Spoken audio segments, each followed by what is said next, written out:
You're watching The Experience, Comic Culture and Sales, streaming live daily to Facebook, YouTube, Twitch, and Twitter.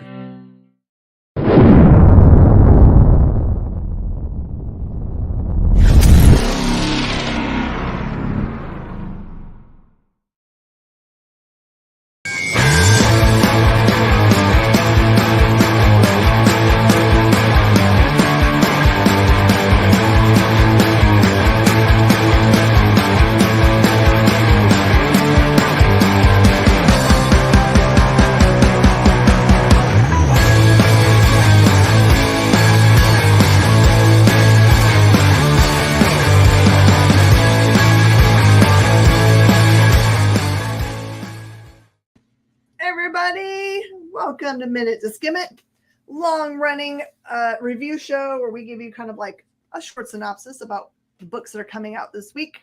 Definitely trying to tackle most of the number ones that we can, and then anything that's very interesting to us. We promise not to spoil things for you. I give you a little reason to show up at your local comic shop this week. I'm Miss Jen. I'm here. Producer Kyle is doing the deed today. Looks like his back hurts. No, I'm in the middle of texting and I'm still commiserating my terrible Happy Meal toy. Commiserating what? I got a terrible Happy Meal toy. You don't like that one? That's all it does. Lame. That's pretty right? lame. And Come like, on, McDonald's, be better. you press a button on the back of her head and her arm moves in and out. Like, she could do like, is she doing the, whatever that one's called? Yeah, it's the sprinkler. Sprinkler, yeah. JD got that. Terrible Happy Meal toy. Jay got it, sorry. I don't know why I said JD. All right. Too many J's on our network. That's we do. All right. Yeah, you go first. You have more books than me. Well, I just wanted to say, I had a mind-blowing moment this week. I am, at my heart, I guess it's because I started in the 90s in comic books, and that's when Marvel was the big deal. And DC was kind of like, it was good, but it wasn't what it is today. We'll say that. It had a little floundering there in the 90s. So, you know, because Kyle doesn't have access to Marvel and DC, then I've kind of like been kind of expanding my horizons and reading more DC, although Marvel is very easy for me to do. So I picked this one up. This is the number one. So this review, I will give you some information. Just know that I don't have a lot of history in any of these characters. So this is from the point of view of someone like, hey, can I go to my LCS if I haven't read anything out of DC in a while? Can I pick this up and really enjoy it? Heck to the yeah. So just every once in a while, there are books that come out that just defy, like, how does this person write so well? So this is, can't pronounce their first name, but last name is Axelrod. And I don't know if they wrote anything else before this, but if they have not, then we should keep on going and write everything there is. So in this book, Hot Girl, it kind of does the things that I love for it to do. So it introduces the three main players in the book in a very unique way, in which it says, there was once a fox. And so then it goes through, as it's showing you the images of the character itself, it tells you how the fox has gone through life and what the difficulties it's had, etc. And then there's a character that's introduced, and I can't remember what the second one's thing is. The second one was made, the third one's made of stars. So it actually introduces a new character in this book, one of which has been around before, and then you have got the hot girl. So it's just the way the story rolls out gives so much character development. It's not the normal, like, let's jump into a battle and then continue battling, and then you get to the end of the book and you've enjoyed a lot of really beautiful art and battling, but you're not really sure if you should be tied into these characters. You really, really care about these characters by the time you're done. And when the book ends, I'm just like, when can I read the next one? Which is a really good sign. So just know if you read books because of character driven stuff, but you still like really beautiful art, like there's a lot of such great scenery on every page. The art is mind-blowingly good.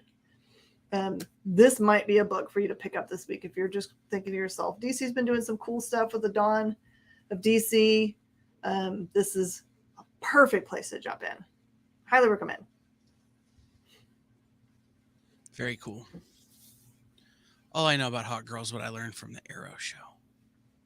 Flash. Legends of Tomorrow. Her wings are made of nth metal. I know that now. I didn't know that before. Vandal Savage. I don't know. So I'm going to start here. This is a Comixology original. Trying not to do these on this show just because they're not in stores yet. This will be in stores eventually from Dark Horse. But it's written by Kurt Pyers, who has a Cullen Bunn-esque publishing week, wherein there are so many books out this week by Kurt Pyers, we've begun to question, is Kurt Pyers the comics Illuminati? And that's what this book's about. Hey-o! Hey! I said on in stores this week, I'm pretty tired of the Illuminati as a comic book character. Okay. I feel like the Illuminati is becoming vampires or zombies or fish people if you're Jay. There's a lot of it happening right now, and it's not all good. In this story, though, it's better. The story is it's kind of about everything you know about the Illuminati is true, except that there's a twist in the middle of the book. It starts off, and this all makes sense. And these are some names you've heard, like Medici and Rothschild. Yep. People who sell jewelry, really. But it's really kind of a Godfather story thus far. You have a character who's very Al Pacino, kind of leading the one family. And then this twist happens, and the book just stops dead. Like, it doesn't continue. You don't know what happens after this twist happens. Oh. And ironically, it ends where it starts. So all of the stuff that happens in this book doesn't move you forward. It's all prequel then. Yes, this whole issue is prequel, and I don't love that, but it makes me very interested to see, okay, what happens after the prequel. And so if you're out there looking for something to read and you're already doing the Comixology first stuff, check this one out. If not, have your LCS add it to your subscriptions now for when it comes out from Dark Horse, because this is going to be one of those ones that people who have read it now are going to be on it when it comes out, but people who haven't read it aren't going to know what's happening. And they're going to miss out on something that could be very, very cool. Like I said, it doesn't have to be new. It just needs to be new to you. Right. And I mean, it's the truth. Everybody knows their Illuminati story as, some Illuminati story. And so this is that. But like I said, it's one of those add it now, because otherwise your LCS may not even order it, because I know a lot of comic shops aren't dealing very heavily in this Comixology first stuff, because there's not a ton of people asking for it all the time. But this is one that I think once it gets out there that it exists, there's going to be a run. Yeah. So I have a question for you. Do you have BJ's as a restaurant near you? Like, we always say that when we go eat there, we say Illuminati confirmed, because if you look, that place has got triangles in every corner. It's everywhere. We're talking about BJ's Brewhouse, right? Yeah. Yeah, we have like the triangle, double triangle is their logo. Yeah, maybe. I don't know that I've ever noticed. I just know they have good tomato bisque. Yeah. And they used to have a really good stuffed mushroom. And their menu is trade paperback size thick. It is so big. Their menu's like 132 pages. Look at even their forks. If you look at them, the numbers on them all work out to 3s. It's crazy. Yeah, I'll tell you this: if they were still in the Illuminati, Pazookies would be cheaper, and they would still have the stuffed mushrooms. Pazookies for the win! All right. This is a true gem. I really thought that I had kind of thought that the whole black, white, and red trend was maybe just being overdone because both Marvel and DC have been doing it now. But this book is just one of those perfect tale telling books. It's 3 stories.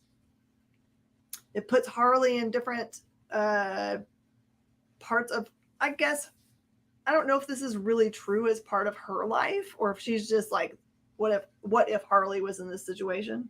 The first tale is her and Poison Ivy in Antarctica, I think, going to go break into Superman's secret place. And all of the things that they do to get in there are so hilarious. It's really, really funny. And what happens once they get in? They're really going there to try to do a heist and steal the stuff that's there. But then they get surprised by who and what are already there hanging out. So that one's mostly funny. The middle story has her as a teenager in, like, she's a gymnast, part of a big group of girls that are, you know, trying their best to make the Olympic team, but their coach is very abusive. She's super mean and controlling, even about things like their weight and what they eat. And she allows bullying to go on and all kinds of stuff. So that one's kind of like a cautionary tale. And what was the last one about? I can't remember what the last story was about, but it was, all 3 were worth it. There was no throwaways in the thing. I just was like, I wish my old woman brain could remember things better. But the art is so good, of course, because it's all black, white, and red. But yeah, this one is surprising to me because I'm not usually a Harley Quinn person because I'm, you know, she as a character is annoying to me because I'm like, come on, woman, get yourself together. Quit being whipped by dudes and or girls. It's true, man.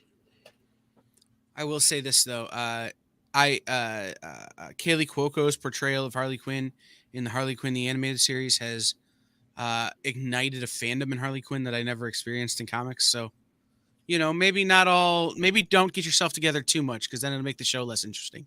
That's true. But yeah. And then I think even the comic book version of that, the animated, is super popular. Yes. So, yeah, she's having a real resurgence of like what started at New 52 is kind of just been keeping on growing for her character. So it's awesome for somebody that kind of like first appearance was in a cartoon as a throwaway character.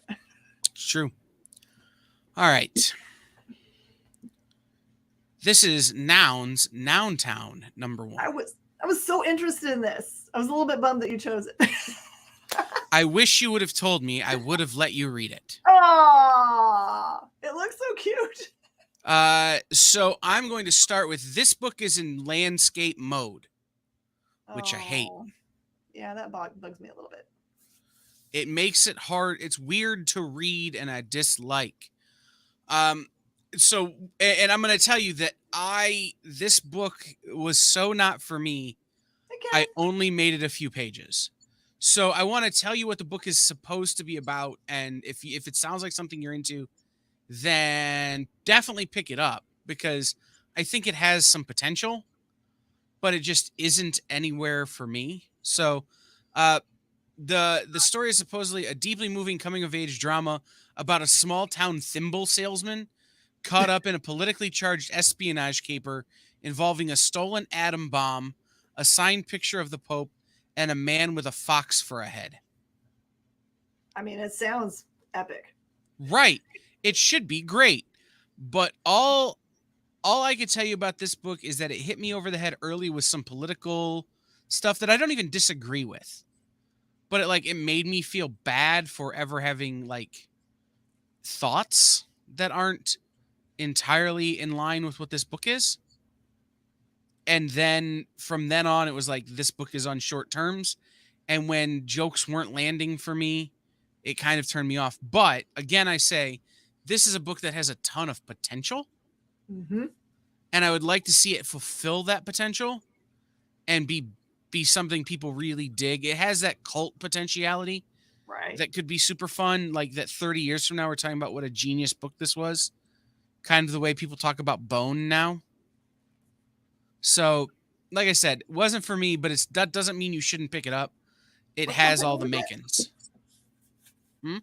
What company is it? Titan. Oh, Titan.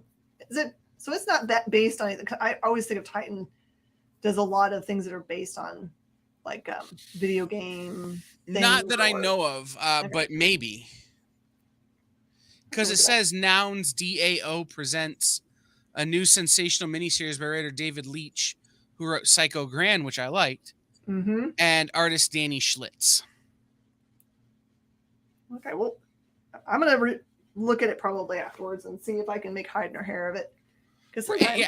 things just aren't people's jam. Well, and again, it's one of those, it's like, do you remember a book called Odyssey by Matt Fraction? Yes, with the Audi and then dash Yeah. C. Yeah. I read 10 issues of that book before I knew what it was. I'm willing to bet that if you keep reading this book, it will all kind of come together and make sense. But it just, like, it started off with a bad taste, and then the bad taste kind of continued. And so maybe I just need to read it when I'm in a different headspace or something. It just, I think it has a lot of potential, and it just isn't there yet.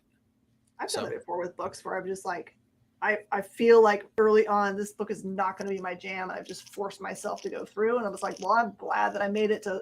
I mean, Lord, it didn't get me until the last page or whatever. Right, right. Slog through. Right, and that's exactly it. Like Odyssey from Matt Fraction is the example I keep using, because it's a book that I had to have faith in Matt Fraction that eventually this will make sense. And it only made sense if you took enough hallucinogens to make it make sense. Oh my God. Okay, I will tell you that I really wanted to read this one, but for time, because there were a lot of books that were pretty thick this week, I didn't get into it, but I did want to point out to you guys, there's this nice little mini series. It's a mini series of 4 Tales of the Titans. This one's Starfire. I'm guessing that each of the books, just like the original Tales, are going to be different characters. So I'm sure the next one's maybe Beast Boy, and then we'll go through Cyborg and those guys. So just put this on your radar. If you are, a fan of the original team and you're like, I hate Teen Titans Go, I wish they'd make something that was back in the young Teen Titans vein, then maybe this is a chance to jump in and fall back in love with that original form. And then I'll also tell you, I had a few ones I couldn't get to for time, but I'm definitely going to read afterwards. So I just wanted to point this out because this is something that's been going on for a while, and it's part of what they call the Massive Verse. Radiant Black, which also includes Radiant Pink and Super something. There's a bunch of stuff that all ties together for this. Supermassive. Supermassive, that's it. This one is number 25, but it is also the beginning of the Catalyst War. So I'm assuming this is going to bring all of that verse together and have a real big, clearly from the title, war. So just if you're a Higgins Clark fan, just didn't want you to be like, I totally wandered away from that series for lack of funds or whatever. This might be the time to come back in, or to start it if you had never tried it before. I hear it's amazing. Cool. All right.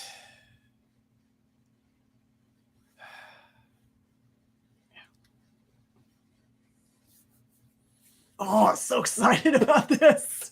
I am not a Trekker. Not a Trekker of any kind. No. Okay. I like Wars and Galactica in the Stars. Okay. Stars Wars and Stars Battle Galactica. And the reality of it is that, and I said this on the show before, I liked this book a lot. Mm-hmm. There's characters from every different Star Wars iteration. Like there's Star Wars Next Generation, the original Star Wars, Star Trek The Next Generation, like all the different ones. There are characters from each of them. And the thing I liked about this book, the reason I like this book, is that I've met a lot of the actors who played these characters like at conventions. Mhm. So it's like when you have two friends and then they start dating, but you didn't know that they knew each other. It's like, how do you guys wait? You guys are you separate, but why are you together? That's how this feels. Like, why are you together? How do you know each other? This shouldn't be happening. I only care that there's a holographic doctor. Please tell me there is. Not that I recall. Ah! But the thing about this one, for me at least, is that that nostalgia of, oh, hey, I know that actor who played that character.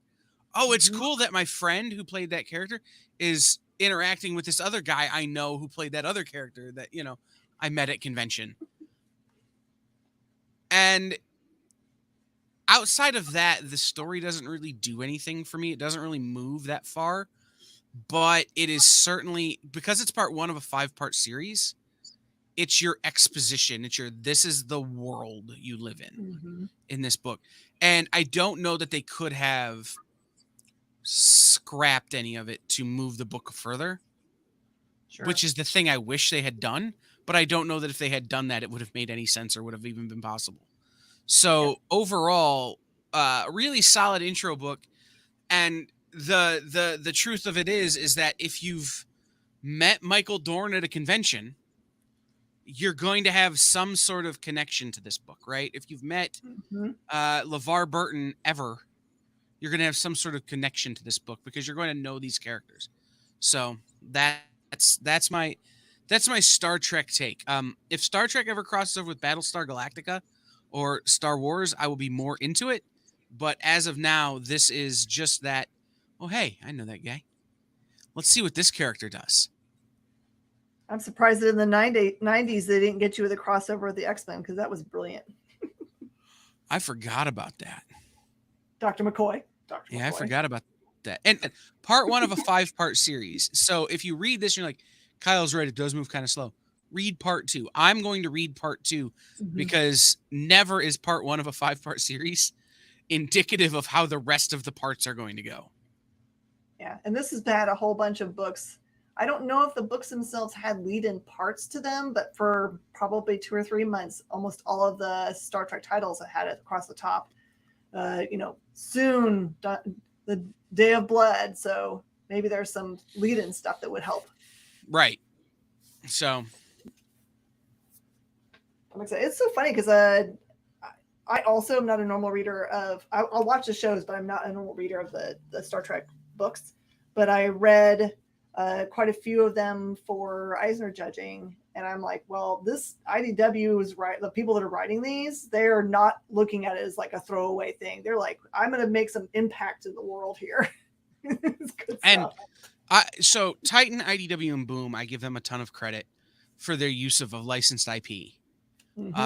They all do really good jobs of not just letting that IP stagnate, pushing the stories forward. They do it with Firefly. They do it with Star Trek. They do it with Doctor Who. They do it with, those 3 companies specifically I wanted to call out for doing that because they're so good at it.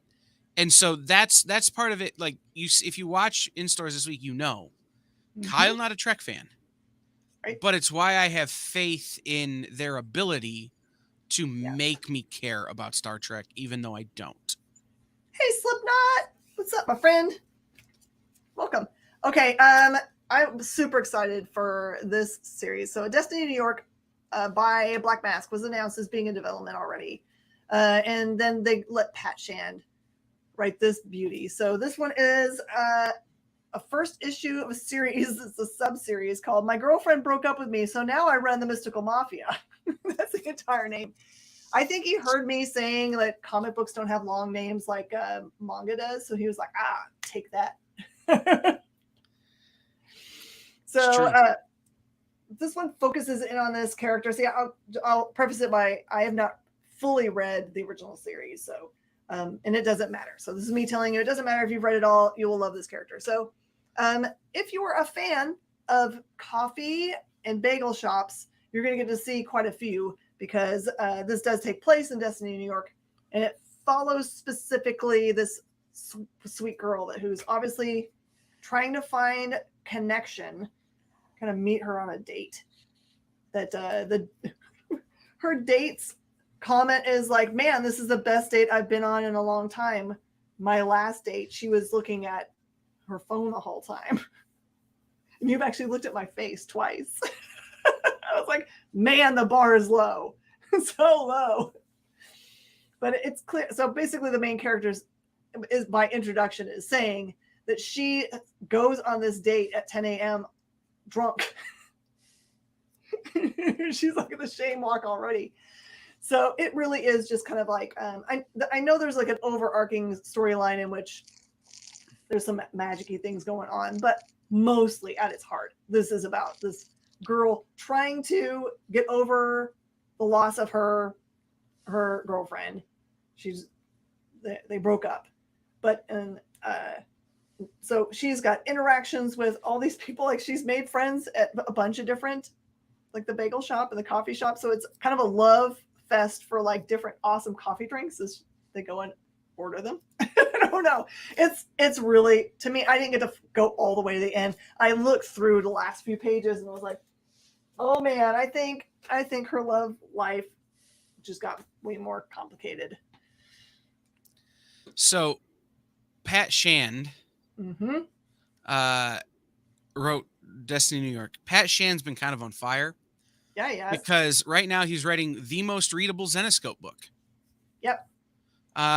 You know, on the other show, and you guys will get used to this if you don't watch In Stores this week, but you only watch the show. I will tell you, depending on how many pages of content the Zenescope book is, if it's enough content, too little content, or too much content. And in this instance, 32 pages is about the right number of pages of content for this story. Ooh, perfect. Sometimes Zenescope books try to get to like 72 pages, and they take way too long to get where they're going. They could have trimmed 20 pages, something like that. This is about right. So you have Van Helsing, who everybody knows is Van Helsing. But you have this other character that we just saw a few weeks ago in another Zenescope book called Hellchild. And in that previous Zenescope book, you couldn't really be bothered to care about Hellchild. Like they didn't do a great job of setting them up, making you care. Yeah. This story does a much better job of making you care about all three of the women in this book. Oh, good. And really dragging is the word I'm going to use, but really dragging the Van Helsing story forward in a way that hasn't happened in a few months. You have this kind of bloody battle that this group that they're battling that's kind of even interesting as an antagonist. So they do a really good job of making you root for these characters, and they do it. Pat has the way of moving the story forward at the right pacing, which again, I'm not trying to knock Zenescope, but doesn't always happen when they try to make these books super long.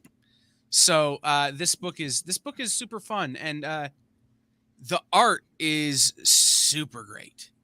I don't know the name of this artist who did the interiors. It's not listed on my notes, but they did a really good job of kind of carrying that cover quality through the whole book. I think it's Aiden. Yeah, but I mean, I don't know their first name. Like I know it's Aiden. Oh, gotcha. I don't. Like I wrote Pat Shand, but I didn't write Aiden's first name. So I feel like I need to interview Pat because he's also didn't he do Gangster A Barista? Yes. I think he's got a coffee thing. Well, yes. If you follow him on social media, he has a thing for expensive coffee type drinks. Oh, perfect. Slipknot, I did want to say, yeah, we miss Jenna too. She just needed to make a change for a family change that they're going through. They're trying to add people to their family, and she needed to be home. So we love her and we miss her like crazy, but I am not going to stand in the way of family getting to do a good family thing. This is going to help some kids out. So this will be awesome. I wonder if Hugh Jackman's going to do a sequel of the Van Helsing character from the movies. That would be cool. Not. Wow, they scrapped it. Oh, that sucks. All right. Hugh Jackman. Hugh Jackman. He's a little bit busy. I tend to take the John C. McGinley from Scrubs view on Hugh Jackman. What is that? You just say his name sarcastically all the time. Sarcastically. Right. And when I can't swear, like I stub my toe at church or I've smashed my thumb at church on Sunday, and you can't swear at church, so I just go, Hugh Jackman. I can think of, there's got to be other names that are more Oh, fun. there certainly are. But it's, Boy Meets World, it's Topanga, Topanga. Ooh, that's a good one. All right. Moon Knight, City of the Dead. This is what I'm super excited for. Yeah, I thought last week's Moon Knight, the number 25 with a big old gigantic thick book, that was amazing. But this one's Peppo's doing amazing stuff. So this one focuses in on, oh, dadgummit, I can never remember which Moon Knight we're talking about. It says it on the first page, so I can find out. This one has a interaction with a young man that's being attacked by the sons of the Jackal. So I think it's Mark. So it's Mark. He shows up to fight against Sons of Jackal, and the boy gets critically injured, like really damaged. And so he takes the boy to another one of his acquaintances, I guess is probably part of the main universe. And they save him, but the problem is he's so damaged that his soul isn't in his body anymore. So then Mark has to go to the City of the Dead, literal City of the Dead, which means he essentially is also a soul himself, in which he risks judgment to go and find this kid. But everything's not straightforward, as it shouldn't be. This one is just the most amazing lead into a series. You don't need to really know anything. If you have some Egyptology under your belt, you probably know everything you need. Totally get it. I will say this, and I haven't read that yet. I'm very excited to get it when I go to my shop in the morning. David Peppo is working with Tom Brevoort on Marvel stories. Do you remember at New York Comic-Con when David talked to us about starting to work with Tom Brevoort? And I turned to you and said, oh, this is going to be great. Yeah. They have very similar sensibilities, and they're sensibilities that I really can align with as well. And everything that they've done together has been fantastic. So, when I saw that was the team on that, I was like, ah. And then my friend Rachel colored it, so it's like I can send her a text and be like, you did so good. So, all right. I wonder if Peppo's is still pinching himself. I feel like it was like 4 years ago that he was just like going, someday I want to work with. And now he gets to do all that stuff. Right. Exactly. Power Rangers Unlimited Hyperforce. I like Melissa Flores a lot, who wrote this book. She wrote Supermassive, which is how I was able to recall that when you needed it earlier when we were talking about Radiant Black. I like Supermassive. I like what she's done. This is not the Power Rangers I know. Okay. And so I had very little sort of frame of reference. By the time that some of these, I call them the direct-to-DVD Power Rangers, but Power Rangers Hyperforce, Power Rangers Dragon Zord, some of these things happened. I was in high school, so Samurai Force. Right, I wasn't following them because it wasn't Amy Jo Johnson as the Pink Ranger anymore, and so the thing I cared about at that point in my life was no longer relevant. So I don't have some of the precursory knowledge that I think you would need to really fully understand this book. You need kind of a knowledge of what the Hyperforce is and kind of a knowledge of how Power Rangers become Power Rangers. And that kind of knowledge of it all. And so if you don't have it, it's hard to follow. But if you can Google, or you can sum that stuff up in your own brain, like through context clues, it's a fun kind of kickoff as part of the 30th anniversary of Power Rangers nostalgia. It's a fun kickoff to a short run series that's happening. In fact, this is a one shot, and then there's going to be another. What is it called? Here, hold please. It's going to tie into the regular Mighty Morphin Power Rangers series. Oh, perfect. So this is kind of a good drag you in. I keep using drag, but kind of pull you into that main series part. So in that regard, it's great. I just kind of wish it was my Power Rangers. I always kind of, my thing with Power Rangers, and when I say this, it'll make sense why this is a good kind of part to this. I think Power Rangers need to be ubiquitous in the sense that don't specify the Power Rangers that they are. Just let them be the Power Rangers. And then I can make it my Power Rangers. You can make it yours, whatever. This feels like it could have done that very well. The story could be told by any group of Power Rangers. But they chose this one. And so that was my one little hiccup in this story. But overall, really interesting story to tell. And then again, this would be a good thing to read this. And then when the next regular Mighty Morphin Power Rangers comes out, you can jump into that story because they'll tie together. I just got to give mad props to the Black Ranger there that nailed it, his superhero landing. Superhero pose, it's true. I know that the last Unlimited, the one that came out a couple weeks ago, sold out really quickly. Yeah. I was surprised because the main series, when they had it split as Power Rangers and Mighty Morphin, it kind of slowed down for a while. It was weird. I think that Shattered Grid got a whole bunch of people excited, and then they had a storyline after that, which was really great. But then for some reason, when they split it off as two titles, I think they somehow lost people. Yeah, I think it kind of turned into that X-Men universe thing where it's, which of these titles do I need to be reading to follow the main story?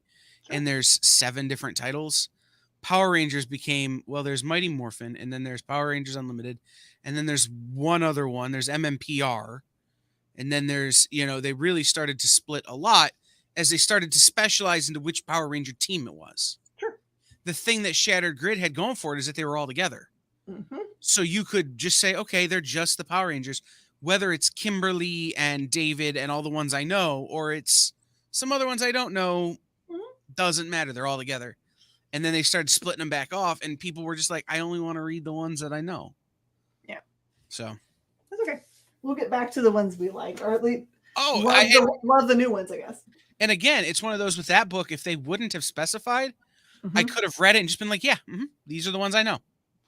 Wouldn't have mattered. By the way, I have 3 left. So based on how many we got. Okay. I'm going to refresh myself here.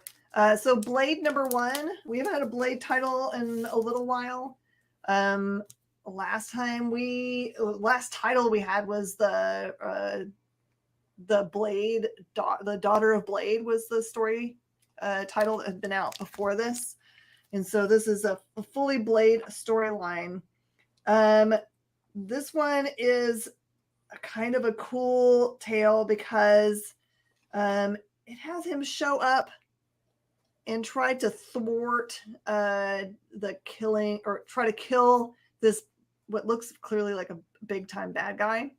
But when he does, it turns out as kind of, I don't know what to say, a double cross, but it does look like he was kind of like set up to interact with this one girl who he's saving from this bad guy, or the guy that looks like a bad guy. And that all starts a storyline that is going to get real awesome because I love books that you think you know what you're reading because the characters have kind of tropes, right? Damsel in distress. Here comes Blade. Of course, he's a daywalker, so he's part vampire, but it pits him against, you get to see him interact with what I think is the werewolf clan. There's a big fight at, I think, the werewolf like nightclub, day club, whatever it's called. So, and it's a really great jump into Blade. Easy to understand. You don't have to know a whole bunch. And I think also this one has a first appearance in it. So that's Brian Hill, right? Writing that? Yep. if you don't know Brian Hill, guys, he wrote Postal with Matt Hawkins. He wrote a great one shot, Miss Secrets of Sinister House for DC. And he wrote, oh man, I'm gonna forget the name of it, Chariot for AWA. That was a great one. That one's in development. Fallen Angels was is a Marvel book that he did that I really enjoyed as well. So I'm a big fan of Brian Hill. Normally not a book I would pick up because Blade is not a character I really care about that much, but I like Brian Hill, so that one's on my list as well. Really excited to hear that Jen liked it. Oh yeah. Because I'm also that person that's just like, okay, well, Blade he's not usually a character that has a lot of character development that makes you like him. He's built so that you're not supposed to really like him. He's like an anti-hero. He's like a hero despite himself kind of thing. He's a hero that can't get out of his own way. Yeah. So this is another book I did not get to read, but I wanted to point it out to you because it also has first appearance, Phil. This one's Star Wars The Rebellion. It's Trap. It's a tarp. It's a tarp. It says, for the Empire to succeed, Mon Mothma must die. Those fighting words because Mon Mothma's my girl. By the way, I say tarp because I can't do the voice and say trap. It goes away for whatever reason. Does it become it's like, it's a trap. Like, I just can't get through the TR sound in that voice. All right. I'm going to go with Red Sonja #1. And the reason I'm torn is that the last 3 books are all very interesting books that I want to spend some time on. Red Sonja #1. I want to give everyone a heads up. This is the book that has 58 covers. Except there's really only like 25 covers, but they do several versions of several of the covers. So just know that there's a lot of art out there for this book. And there's some amazing art out there for this book. There's some of it that I'm just like, holy cow, who's this person? So written by Torunn Grunbeck, okay, who I've never heard of. And their things are that they've written like some Valkyrie stuff, some Jane Foster stuff at Marvel. This is their first time at Dynamite. And so this is one of those things that I wasn't sure how the story was going to go. And the story, I think, has all of the parts of a traditional Red Sonja story, the kind of Red Sonja story that you got when Red Sonja was a Marvel character. But it doesn't exactly come together that way. I think because this is Dynamite usually does 5 or 6 issue series. This is like an 8 or 10. So I expected the pace to be faster than it was. And instead it was kind of setting up for a longer run series. And there's nothing wrong with that. I just had expectations and this was different. Okay. It felt very much in the vein of what Red Sonja should feel like. It felt very much in the vein of what this era feels like when Red Sonja exists. But it maybe isn't the strongest Red Sonja story we've had recently from Dynamite yet. Because this one has more time, other stories had to come out a lot stronger quicker. So issue 1 is not something to gauge that on. The Walter Giovanni art in this book is so incredibly, unbelievably excellent. I will read all 10. They could write gibberish, and I would read all 10 issues for Walter Giovanni's art. It tells the story as well as the words do, if not better. Wow. In this book. Yeah, Walter just absolutely nailed it. And whoever is doing the lettering and the font and all, some of that kind of those choices is doing nothing but adding to it. Sometimes when you get these period pieces, the lettering and the fonts don't necessarily make sense. Or they try to be super like old English looking. Sure. They didn't bother with that. They went Red Sonja style, and it really pulls the whole book together. So while I expected this book to come out swinging a little harder than it did, It didn't need to, and that's on me. And the story was solid, and the art was incredible. There you go. Dive into your first I- Dynamite book if you haven't ever done it before. Well, and the thing, I want to tell you guys what happens, but I can't do it. I want to tell you guys about the plot, but there's no way I can do it without just telling you exactly what happens point for point and spoiling the whole book, because that's how this book is living with me right now. Okay, I'm going to do short review of this book because I can't say hardly anything without spoiling a whole bunch of stuff. So Big Game is Mark Millar. This is every Mark Millar series ever as one shared universe story. This is Mark Millar's, what was the book Donny Cates was doing? Crossover. Yeah, this is Mark Millar's version of Crossover. It all makes sense too, which is crazy. And it's Pepe Larraz too, which is Kick-A. Yep.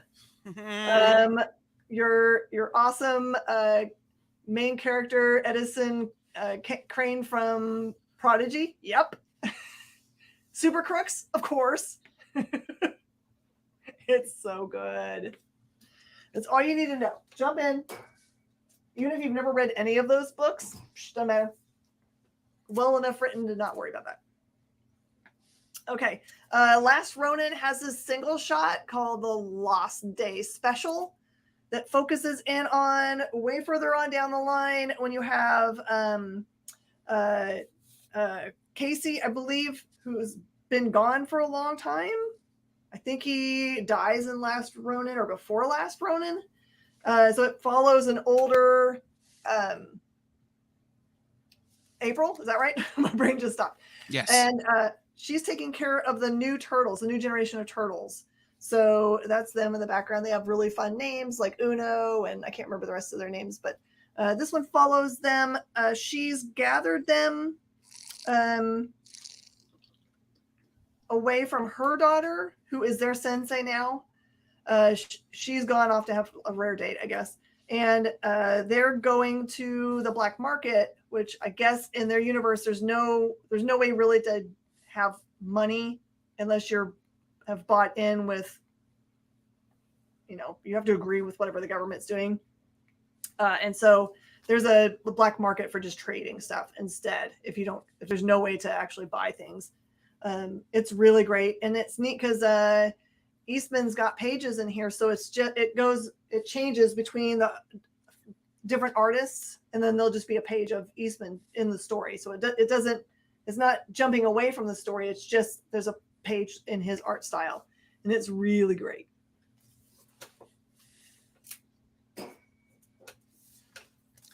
I was so excited when I read that, when I've gotten the previews for that book. So. Yeah. All right. You've Been Canceled, number 2 from Mad Cave. I don't know if when number 1 came out, y'all had it on this show or not. I believe so. Okay. So if you don't know what You've Been Canceled is, it's Running Man, the comic book. Yeah. Except that this issue kind of steps outside of what Running Man, the comic book, should be. This issue, it slows down and kind of grounds the story in a more reality, I think, than the previous issue did. So,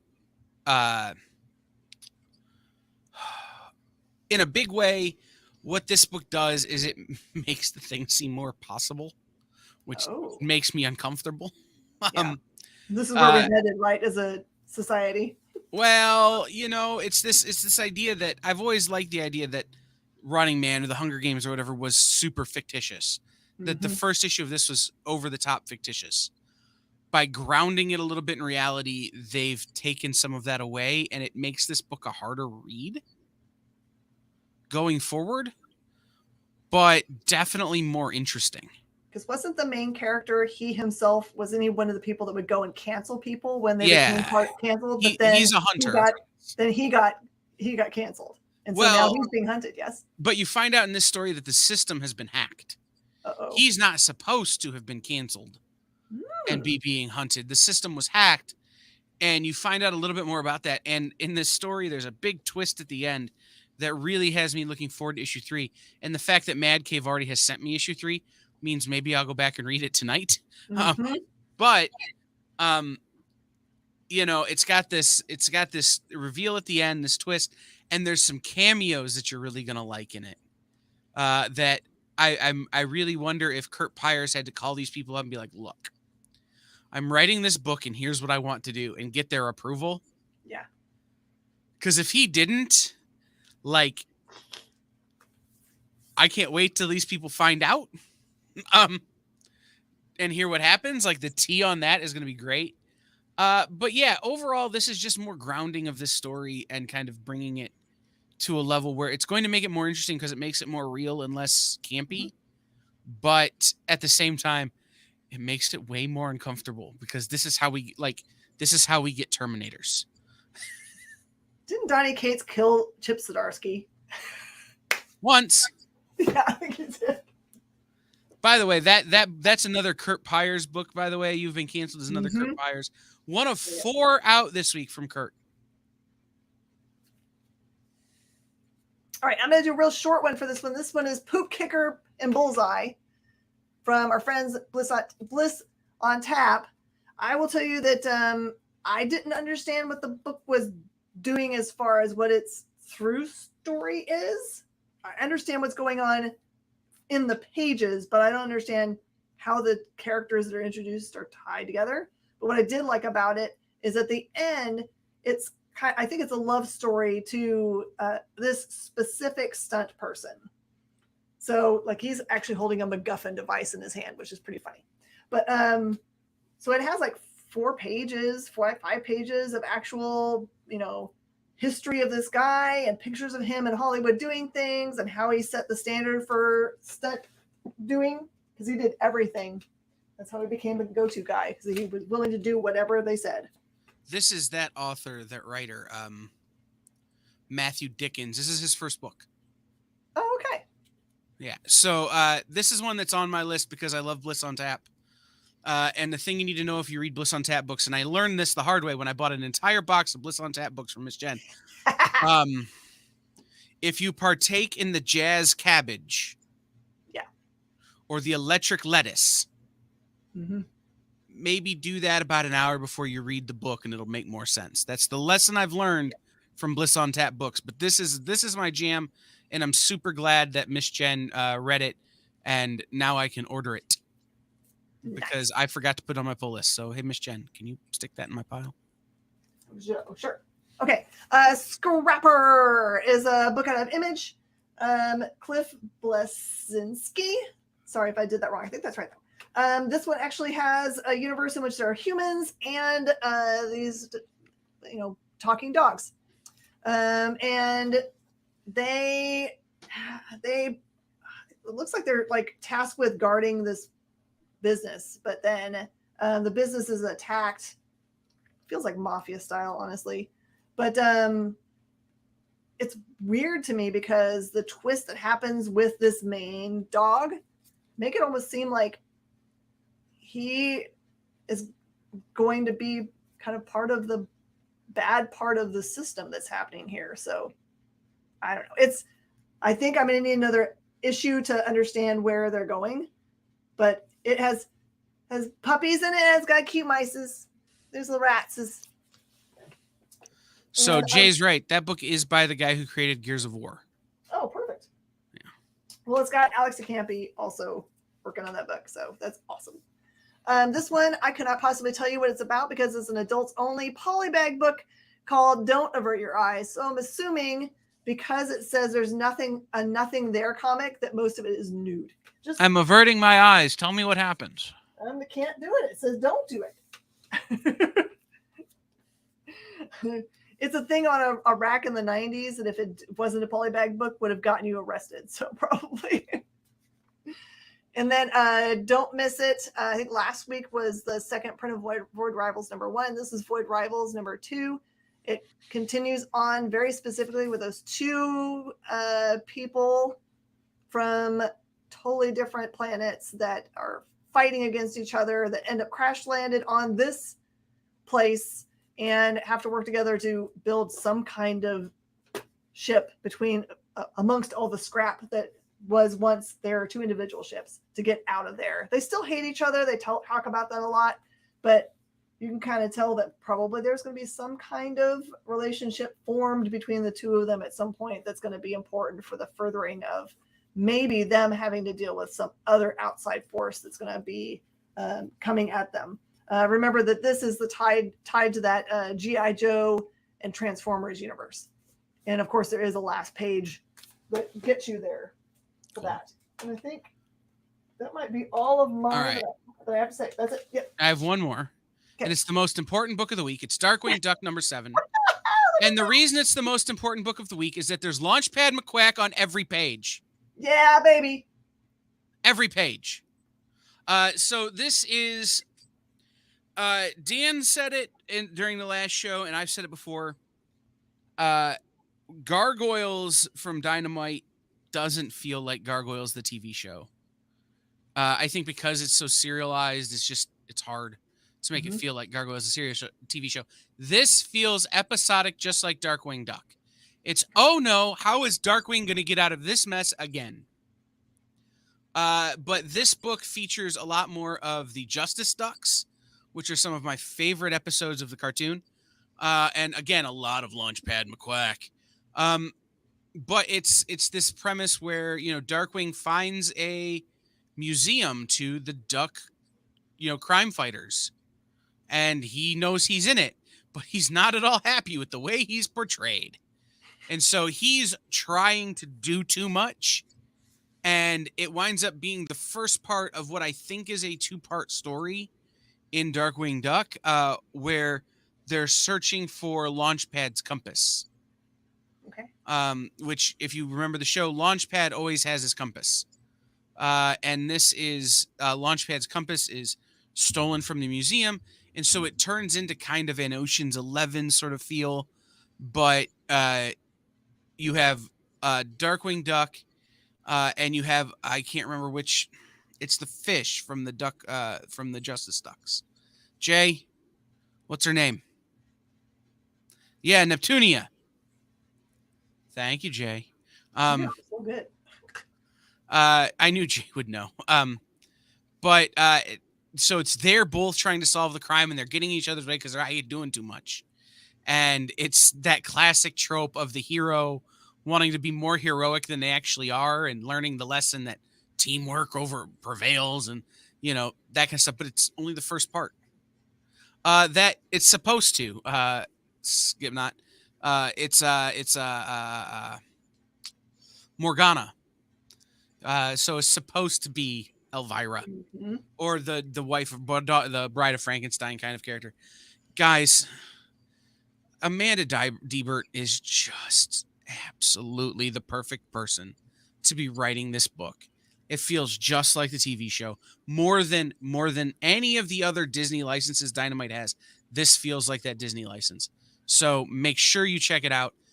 I cannot put this book over enough.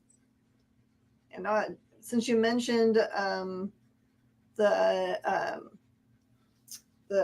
oh my gosh, my brain just stopped for the name of the book. That's so bad. Gargoyles. Since you mentioned Gargoyles, I think yesterday, didn't they announce the show?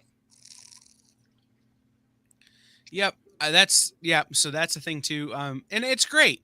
I'm glad Gargoyles is coming back, but I think that bringing back the original writer to write the comic books was sort of a mistake, because he's got an assumed knowledge as opposed to telling you things, whereas Amanda Diebert is just telling you things. Yeah, that would be tough. So I'm not trying to, put anybody off of Gargoyles, because it's great too, but it's a different kind of great. Well, that's it. Out of book. Really, really great books. There's more other than we actually have shown you today. So definitely go to your local comic shop. Make sure that you let them know anything that you're interested in. And also remember, if there's a series that you want to get every single issue for, it helps them a lot if you add it to your pull list. It helps them with their ordering. And then you don't have the bad surprise of showing up on a Wednesday and someone else has beat you to it. So It's true. Everybody, thank you so much for being here for our awesome Minute to Skim It show. We'll see you guys next week when I return from San Diego Comic-Con. Bye, y'all.